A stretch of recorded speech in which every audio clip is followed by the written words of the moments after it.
रामदेव जी की कथा राजस्थान की एक प्रमुख लोक कथा है जो विशेष रूप से मारवाड़ क्षेत्र और आसपास के इलाके में प्रचलित है। रामदेव जी को राजस्थान के एक प्रसिद्ध लोक देवता के रूप में पूजा जाता है और उनके बारे में बहुत सी कथाएं हैं जो उनकी महिमा, वीरता और साधना को उजागर करती है। रामदेव जी के जीवन में एक और महत्वपूर्ण घटना उनके विवाह से जुड़ी है। एक बार देवी पूनम नामक एक सुंदर कन्या का अपहरण किया गया था। यह अपहरण सिवाना के राजा के सैनिकों ने किया था। रामदेव जी ने इस अपहरण की खबर सुनी और देवी पूनम को छुड़ाने के लिए युद्ध में कूद पड़े। उन्होंने सिवाना के सैनिकों से युद्ध किया और देवी पूनम को सुरक्षित छुड़ाया। देवी पूनम एक अत्यंत सुंदर और प्रतिष्ठित कन्या थी जिनका नाम सुनकर ही लोग उन्हें आदर से पूछते थे।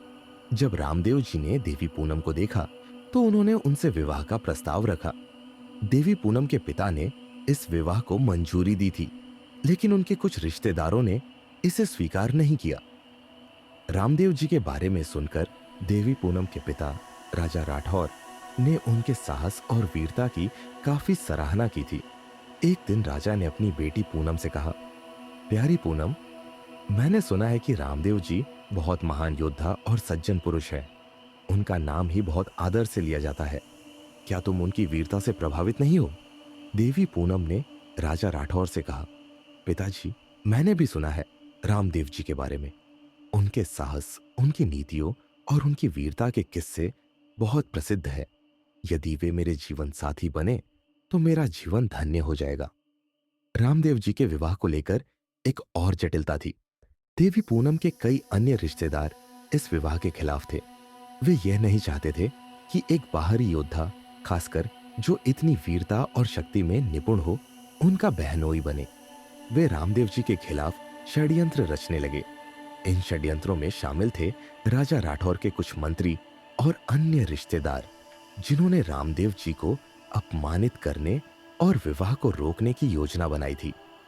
रामदेव जी ने अपने जीवन साथी के रूप में देवी पूनम को चुनने का निश्चय किया था, लेकिन विवाह के पहले उनके रास्ते में कई रुकावटें थीं।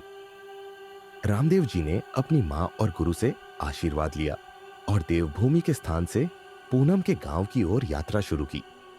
राजा राठौर और देवी पूनम ने रामदेव जी की वीरता और शक्ति को देखा और उनका स्वागत किया, लेकिन फिर भी रिश्तेदारों की षड्यंत्र योजनाएं बनी हुई थी।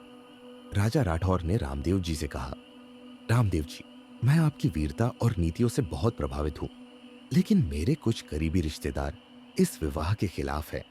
वे आपके खिलाफ षड्यंत्र रच रहे हैं। रामदेव जी ने कहा, राजा राठौर, धर्म और सत्य के मार्ग में कभी कोई रुकावट नहीं आती। जो मेरे साथ खड़ा होगा, मैं उसकी रक्षा करूंगा। यह विवाह केवल प्रेम का नहीं, बल्कि सत्य और धर्म की विजय का प्रतीक होगा। जब विवाह का दिन आया तो रामदेव जी और देवी पूनम के परिवारों के बीच एक भव्य समारोह आयोजित हुआ, लेकिन विवाह की रात कुछ शत्रु देवी पूनम का अपहरण करने का प्रयास करते हैं। यह शत्रु राजा राठौर के कुछ ही रिश्तेदार थे, जो इस विवाह को रोकने के लिए किसी भी हद तक जाने को तैयार थे। राजा राठौर के शत्रु रिश्तेदार ने कहा, हम यह विवाह नहीं होने देंगे। यह बाहरी वीर हमारे परिवार की प्रतिष्ठा को मिटा देगा।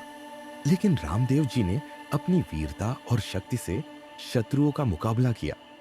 उन्होंने शत्रुओं को हराया और देवी पूनम को सुरक्षित रखा।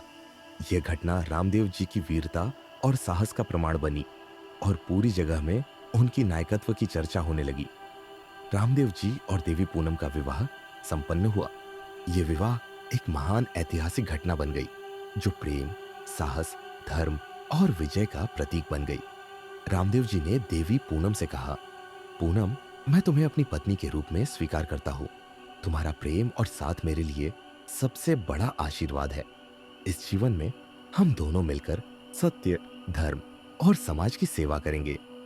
देवी पूनम ने कहा, रामदेव जी, मैं आपके साथ इस जीवन के हर पल को बिताने के लिए तैयार हूँ। आपकी वीरता और निष्ठा से मुझे बहुत कुछ सीखने को मिला है। हम दोनों साथ मिलकर हर कठिनाई का सामना करेंगे। रामदेव जी और देवी पूनम का विवाह केवल एक आदर्श प्रेम कथा नहीं था, बल्कि यह एक साहसिक और वीरतापूर्ण संघर्ष का परिणाम था। इस विवाह में केवल प्रेम और सौहार्द ही नहीं, बल्कि सत्य और धर्म की विजय का संदेश भी था। विवाह के बाद रामदेव जी और देवी पूनम ने एक साथ मिलकर समाज की सेवा की और हमेशा अपने आदर्शों को जीवित रखा।